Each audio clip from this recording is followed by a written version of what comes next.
سب سے پہلے تو یہ کنفیوژن بالکل دور کر لیجئے کہ قائد اعظم کوئی مذہبی ریاست چاہتے تھے. قائد اعظم قائد اعظم ایک اسلامی ریاست نہیں بنانا چاہتے تھے، کسی صورت میں بھی نہیں بنا. نئے پاکستان کے لیے کسی نظریے کی ضرورت نہیں، ہمیں صرف ایک نارمل ملک بننا ہے.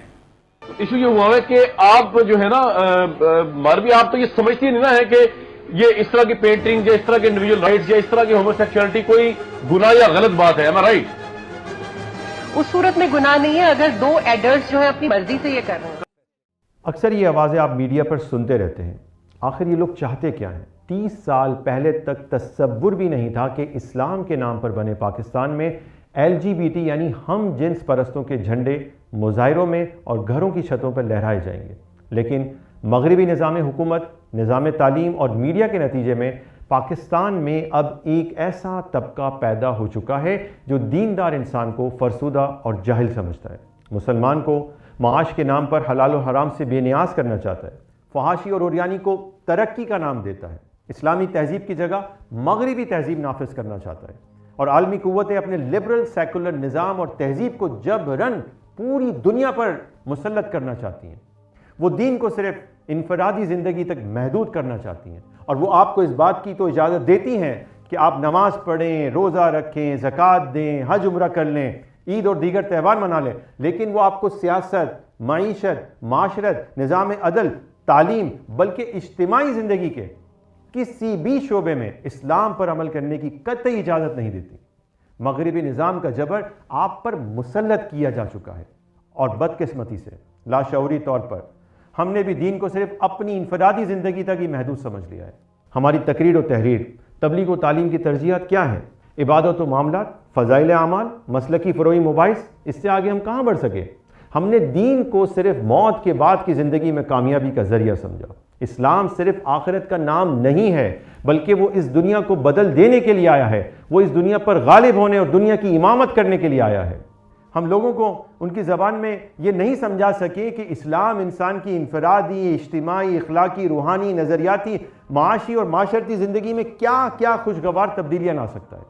اسی لیے آج مسلمان کو لگتا ہے کہ اسلام صرف مرنے کے بعد ہی سارے فائدے دیتا ہے، اور یہی وجہ ہے کہ 22 کروڑ مسلمانوں کے پاکستان میں اسلامی جماعتیں کامیاب نہیں ہوتی. کیوں؟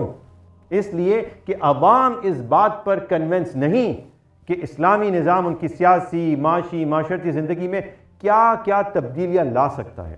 لاشعوری طور پر ہمارے رویے بدل چکے ہیں. ہم مسجد میں رمضان، حج، عمرہ، عید اور بڑی راتوں میں مسلمان ہوتے ہیں، لیکن مارکیٹ میں کیپٹلسٹ بن جاتے ہیں. سیاست و پارلیمنٹ میں سیکولر ڈیموکریٹک ہوتے ہیں. معاشرت اور نجی زندگی میں ہم لبرل بنتے جا رہے ہیں. قوانین اور تعلیمی نظام میں ہمارا آئیڈیل کون ہے؟ مغرب ہے. حالانکہ ایک مسلمان کو ہر وقت، ہر جگہ، ہر عمل میں مسلمان ہی رہنا چاہیے. اللہ کا حکم ہے ادخلوا فی السلم کافہ، اسلام میں پورے کے پورے داخل ہو جاؤ. آپ کو نہیں لگتا کہ ہم اپنے عقیدے، ایمان اور دین میں کنفیوژن کا شکار ہیں؟ نتیجہ یہ نکلا ہے کہ ہم اپنی مسلم تہذیب اور آئیڈینٹی کھوتے چلے جا رہے ہیں. حالانکہ ہمارے پاس لاکھوں مساجد ہیں، تبلیغی ادارے، اسلامی چینل، وعظ و نصیحت کے لیے اور تلقین کے لیے علماء لاکھوں کی تعداد میں موجود ہیں. اس کے باوجود ہماری اکثریت کی سوچ بدل رہی ہے. وہ ایک کنفیوژن میں جی رہے ہیں. کبھی آپ نے سوچا ہے کہ ایسا کیوں ہو رہا ہے؟ اس لیے کہ ہم نادان لوگ کتے کو نکالے بغیر کنویں کا پانی پاک کرنا چاہتے ہیں. ایسا نہیں ہوتا ہے. ہم اسلام مخالف مغربی سسٹم کا بھی حصہ بننا چاہتے ہیں اور ساتھ ہی مسلمان بھی رہنا چاہتے ہیں. ہمیں یہ اچھی طرح سمجھ لینا چاہیے کہ اسلام کا اس وقت سب سے بڑا دشمن مغربی تہذیب یعنی ویسٹرن سویلائزیشن ہے، جو سیکولرزم، لبرلزم، کیپٹلزم اور ایتھزم کی صورت میں پروان چڑھ رہا ہے.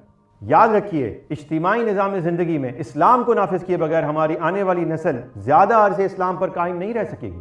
ضرورت اس بات کی ہے کہ مسلمانوں کو مغربی نظام کی پرفریب مروبیت سے نکالا جائے اور اسلام کے سیاسی، معاشی، معاشرتی، تعلیمی اور نظام عدل کو دنیا کے سامنے اس طرح السٹریٹ کر کے دکھایا جائے کہ ہر مسلمان اس کو محسوس کرے، اسے چھونے کی خواہش کرے اور اسے حاصل کرنے اور اپنی زندگی میں نافذ کرنے کی تمنا کرے. ہم نے قدم بڑھا دیے ہیں اور اس مقصد کے لیے علماء اکرام کی رہنمائی میں ہم نے شعور انسٹیٹیوٹ اور میڈیا نیٹ ورک کا آغاز کر دیا ہے. وہ تمام راسخ العقیدہ اسلامی تحریکیں جو اپنے اپنے دائرے میں قابل قدر کام کر رہی ہیں، اور تمام ہی دائرے بہت اہم ہیں. شعور ان سب کے لیے رابطے کا ایک ذریعہ ہے. شعور تمام اسلامی تحریکوں، علماء اکرام، کارکنان کا مشترکہ پلیٹ فارم ہے۔ آئیے بیداری شعور کے لیے ہمارا ساتھ دیجیے۔